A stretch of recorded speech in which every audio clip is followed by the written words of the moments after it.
¿Qué es el certificado europeo de vacunación y cuándo podría entrar en vigor? Bueno, en primer lugar, es un certificado que engloba 3 certificados, porque es el certificado que alguien ha pasado la COVID y tiene anticuerpos, eso en los últimos 180 días. Es un certificado que demuestra si has pasado un test antígeno, una PCR, y es un certificado que puede recoger si has sido vacunado. Entonces, son 3 temas que recoge para facilitar la movilidad a través de toda la Unión Europea. Eso es el objetivo que antes de ese verano ya está aprobado y en marcha y funcionando. Así que para el mes de junio podría estar funcionando. Exactamente. ¿Qué es este certificado y qué no es? Porque hay mucha confusión alrededor del mismo. Sí, ese certificado quiere hacer 3 cosas. 1, facilitar la movilidad para los viajeros, pero no solo turismo, pero también laboral y de otro tipo. Quiere ser seguro, es decir, respetando los datos de las personas. Y en tercer lugar, muy importante, es fácil y gratuito. ¿Qué porcentaje de vacunación contemplan que pueda haber en la Unión Europea para el mes de junio, para cuando entre en funcionamiento este certificado? Nuestro otro objetivo, que siempre hemos dicho que es el objetivo para este verano, de tener el 70% de los ciudadanos europeos vacunados durante el verano de este año. Claro, lo que pasa es que para el mes de junio, cuando estará funcionando previsiblemente este certificado, puede ser que un porcentaje elevado de la población aún no esté vacunada. Sí, pero precisamente por eso no es un certificado que no es discriminatorio, porque no solo se trata de la vacunación, se trata también de demostrar que lo has pasado, que tienes anticuerpos o que te has hecho ya en el lugar de salida tu PCR, tal y como está funcionando hoy. Simplemente con una QR es mucho más fácil probarlo. La protección de los datos es realmente importante. ¿Qué datos y hasta dónde van a llegar los datos que se recojan en este certificado? Sí, los datos que se recogen, aparte de nombre, apellido y DNI, pues también los 3 criterios que he dicho: vacunación, anticuerpos o un test PCR, por ejemplo, de antígenos. Y luego esto se toma en el Estado miembro del ciudadano, por ejemplo, en un hospital o en un centro de salud, y solo allí se almacena. En el QR con el que tú viajas, lo enseñas y el policía en aduana solo ve sí o no y te deja pasar. Lo que en ese momento, y eso es muy importante, lo que no pasa es que tus datos que están almacenados detrás de esa QR en tu país de origen no se pasan ni a la Comisión Europea ni a otro Estado de la Unión Europea. Pero sí que hay que tener en cuenta y llamar la atención que cuando hablamos de datos salud, datos personales de salud, son datos de categoría especial. Y esto el ciudadano tiene que saber que sus datos personales de salud están protegidos, y además tienen una sobreprotección. Se requieren unas medidas especiales en materia de privacidad, de protección de datos, que tiene que cumplir la autoridad sanitaria, los gobiernos o el responsable de tratamiento que sea. Con la necesidad de contar con un certificado para poder viajar, puede surgir un mercado negro de falsificaciones, algo que ya ha ocurrido en Reino Unido o Israel, donde el gobierno amenaza con penas de cárcel a quienes usen el pase falso. Óscar Laje es jefe de ciberseguridad en Tecnalia y explica que el certificado europeo deberá presentarse con otro documento identificativo para controlar los ciberdelitos.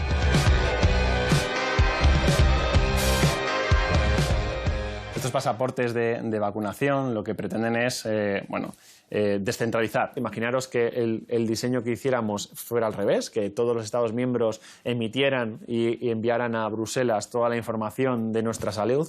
Claro, eso se convertiría en algo muy codiciado y muy deseado por los ciberdelincuentes y las organizaciones criminales de Internet.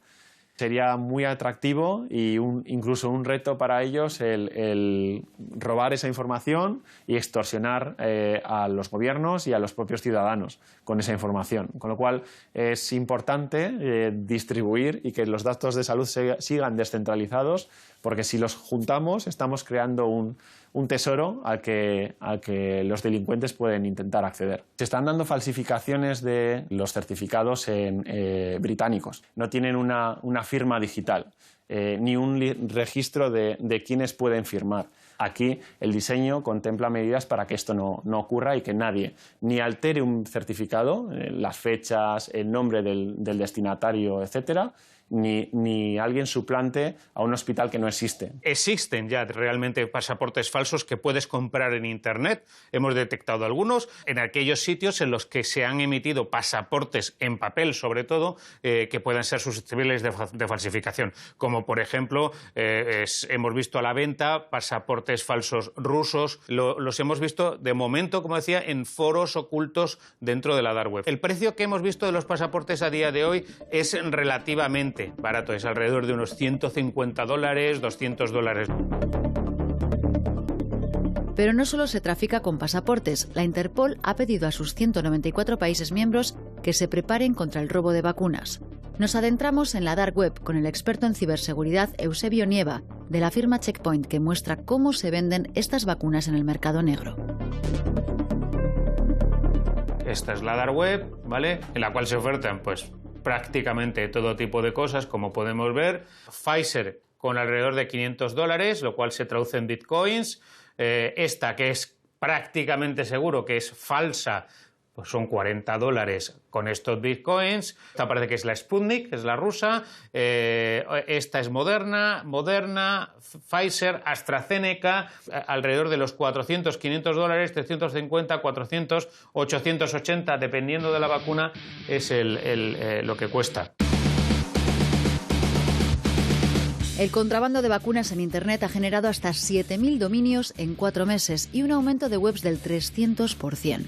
Inmunidad a un clic para quien puede pagarla. Las vacunas son el nuevo reclamo de un negocio cambiante y con ofertas adaptadas en cada fase de la emergencia. Relacionado con la pandemia, lo que podemos decir es que en estos marketplaces se está siguiendo siempre la tendencia o la última tendencia de lo más interesante para los usuarios relacionado con la pandemia. Por ejemplo, al principio lo que se veía era mucha información. A partir de ahí, ¿cuál fue el interés de la gente? Pues el interés de la gente fueron las mascarillas, precisamente porque había muy pocas. Pues en la dark web encontrabas ofertas. Después, el de los test.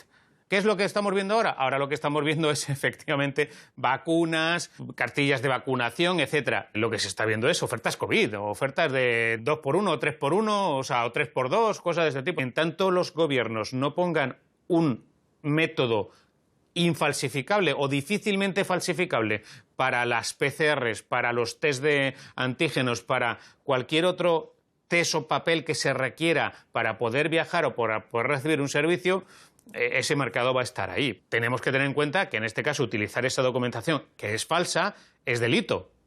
Nosotros intentamos, de hecho, comprar una vacuna y lo que hicimos fue, en concreto, buscar gente que vendiera la vacuna de Sinopharm, la vacuna china, que tenía más visos, entre comillas, de ser posible acceder a ella, sobre todo por el transporte, porque no tiene esos requerimientos de almacenamiento que tienen las otras. Y pagamos, ¿vale? Pagamos en los métodos y nunca llegamos a recibir nada. ¿Tienen las farmacéuticas más poder actualmente que los estados?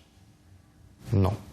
No, las farmacéuticas... Rotundamente no. Las farmacéuticas juegan su papel, ¿no? Tienen el riesgo de poner mucho dinero en investigación con una posibilidad que sale una vacuna y la mano pública está para apoyarles, sobre todo en una situación de pandemia y de urgencia, pero al fin y al cabo el que aprueba la vacuna, si es apto o no para los ciudadanos, es una agencia pública de salud y de medicamentos.